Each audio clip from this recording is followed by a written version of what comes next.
Share market बहुत समय से एक कंट्रोवर्शियल टॉपिक रहा है। बहुत सारे लोग ये मानते हैं कि शेयर मार्केट एक जुआ है जहां मैक्सिमम पीपल अपने पैसे सिर्फ गंवाते हैं, और अदर हैंड बहुत सारे लोग सिर्फ मानते नहीं हैं बल्कि शेयर मार्केट से एक अच्छा प्रॉफिट लेके निकलते हैं।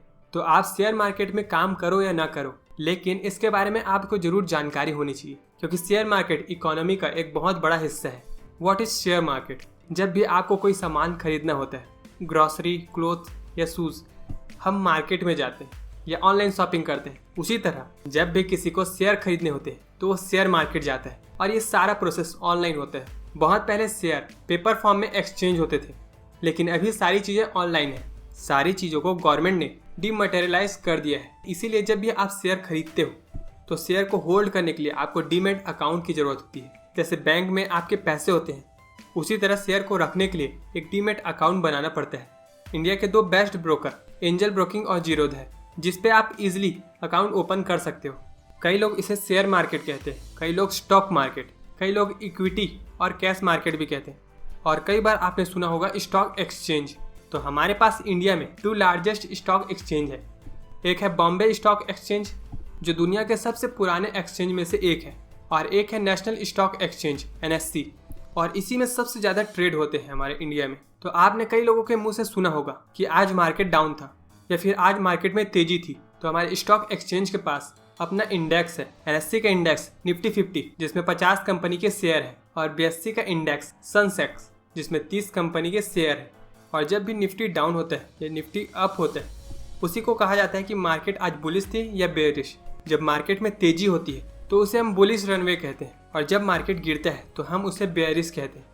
किसी भी कंपनी के स्टॉक आप कैसे खरीद सकते हो? इसके 2 तरीके होते हैं। एक होता है कि आप प्राइमरी मार्केट से खरीद लो या फिर सेकेंडरी मार्केट से खरीद लो।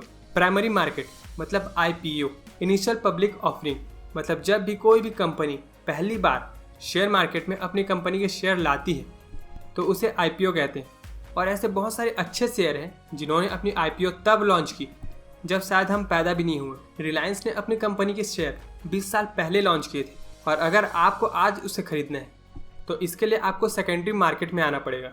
मतलब उन लोगों से खरीदना होगा जिन्होंने पहले ही रिलायंस के शेयर खरीद रखे हैं। अब हो सकता है कि उन्हें लगता हो कि शेयर इसके बाद और ऊपर नहीं जा सकता, या उन्होंने काफ़ी प्रॉफिट बना लिया है और अब वो चाहते हैं कि वो अपने पैसे को यहाँ से निकाल ले, तो वो अपना शेयर बेच देते हैं और मार्केट में उसी शेयर को हाथों हाथ कोई खरीद लेता है, क्योंकि इसकी डिमांड है। रिलायंस एक बहुत ही लार्ज कंपनी है, साथ साथ इसके फंडामेंटल भी अच्छे हैं, और चाहे आप प्राइमरी मार्केट से खरीदो या सेकेंडरी मार्केट से, शेयर में आपको किसी भी तरीके का कोई भी डिफरेंट नहीं नजर आएगा।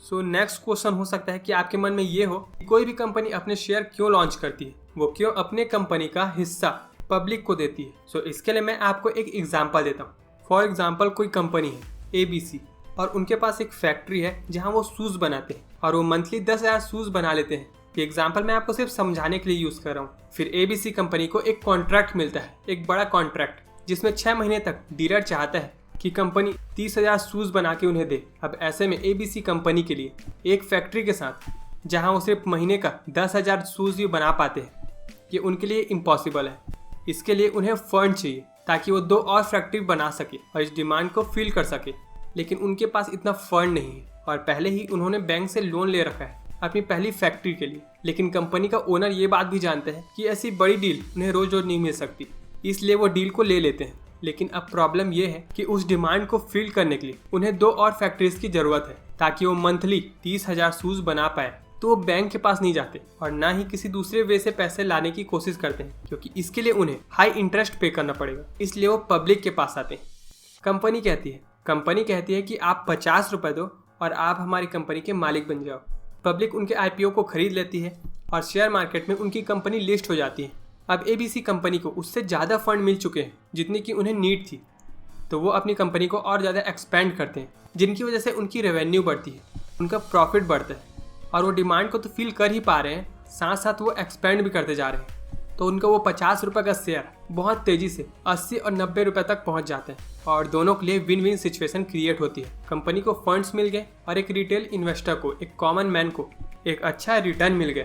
सो इसी तरह से कंपनियां चलती है, और इसीलिए कोई भी कंपनी खुशी खुशी शेयर मार्केट में अपनी कंपनी का नाम लिस्ट करवाना चाहती है। सो दोस्तों, मैं सपोज कर रहा हूँ कि आप शेयर मार्केट में नए हो और मैं आपको इजी से इजी वे में, एक लेमन वे में आपको समझाने की कोशिश कर रहा हूँ। और शेयर में इन्वेस्ट करना प्रॉफिटेबल इसलिए भी होता है कि कंपनीज अपने प्रॉफिट का कुछ हिस्सा पब्लिक के साथ भी शेयर करती है, उन लोगों के साथ शेयर करती है जिनके पास उनकी कंपनी के शेयर है, जिसे आप डिविडेंड कह सकते हो या बोनस कह सकते हो। सो दोस्तों, ये बहुत ही बेसिक पार्ट था। उम्मीद करूंगा कि वीडियो आपको पसंद आया हो। थैंक यू फॉर वॉचिंग, और कमेंट करके मुझे जरूर बताना कि आपको ये वीडियो कैसा लगे।